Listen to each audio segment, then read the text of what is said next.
नमस्कार, स्वागत है आपका। मैं हूं आपके साथ लोकेंद्र त्यागी। पड़ोसी मुल्क पाकिस्तान की सरजमी पर एक बार फिर गूंजी गोलियों की तड़तड़ाहट ने वहां छिपे बैठे भारत के दुश्मनों के बीच खौफ का सैलाब ला दिया है।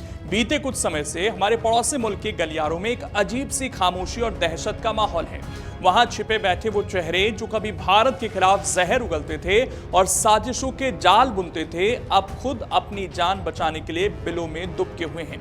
कारण साफ है, अज्ञात बंदूकधारियों का वो साया जो न दिखाई देता है और ना ही कोई सुराग छोड़ता है, बस अपना काम बखूबी अंजाम देकर ओझल हो जाता है। ताजा मामला लाहौर का है, जहां एक ऐसे ही ऑपरेशन ने लश्करे तैयबा के उस स्तंभ को हिला दिया जिसने दशकों तक दहशतगर्दी की बुनियाद को खींचा था।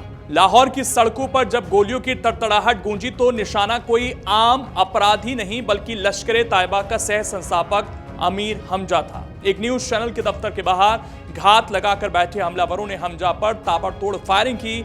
हमला इतना सटीक और अचानक था कि उसे संभलने तक का मौका नहीं मिला।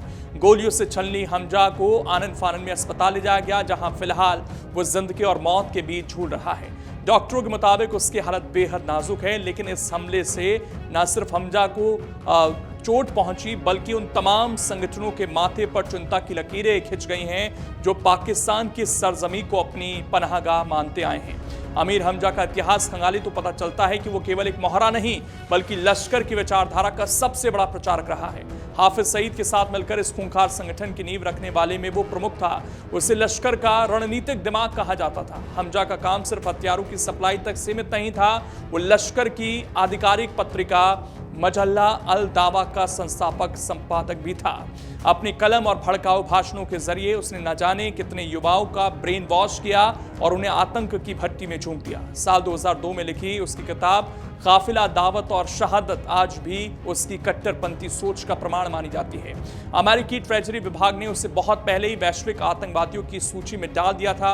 वो संगठन के लिए चंदा जुटाने, नए आतंकियों की भर्ती करने और अंतर्राष्ट्रीय स्तर पर पैरवी करने का माहिर खिलाड़ी था। जब साल 2018 में अंतर्राष्ट्रीय दबाव के चलते पाकिस्तान को जमात उद दावा पर कार्रवाई का ढोंग करना पड़ा तो हमजा ने बड़ी चालाकी से जैश मनकफा नाम का एक नया संगठन खड़ा कर दिया।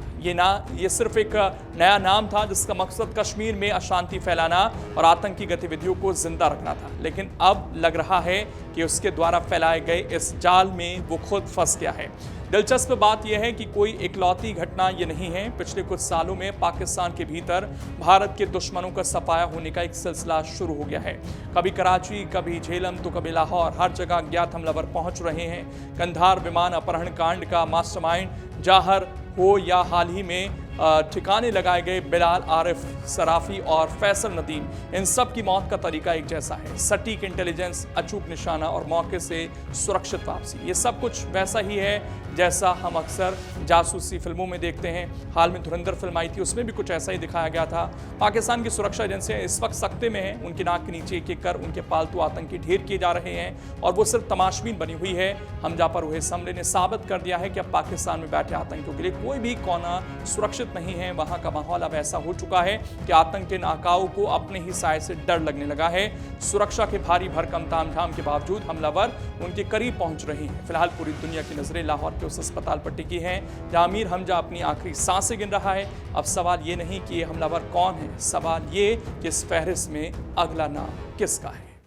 अगर आप ये वीडियो YouTube पर देख रहे हैं तो हमारे चैनल को सब्सक्राइब कर बेल आइकन दबाएं और Facebook पर देख रहे हैं तो हमारे पेज को लाइक करें।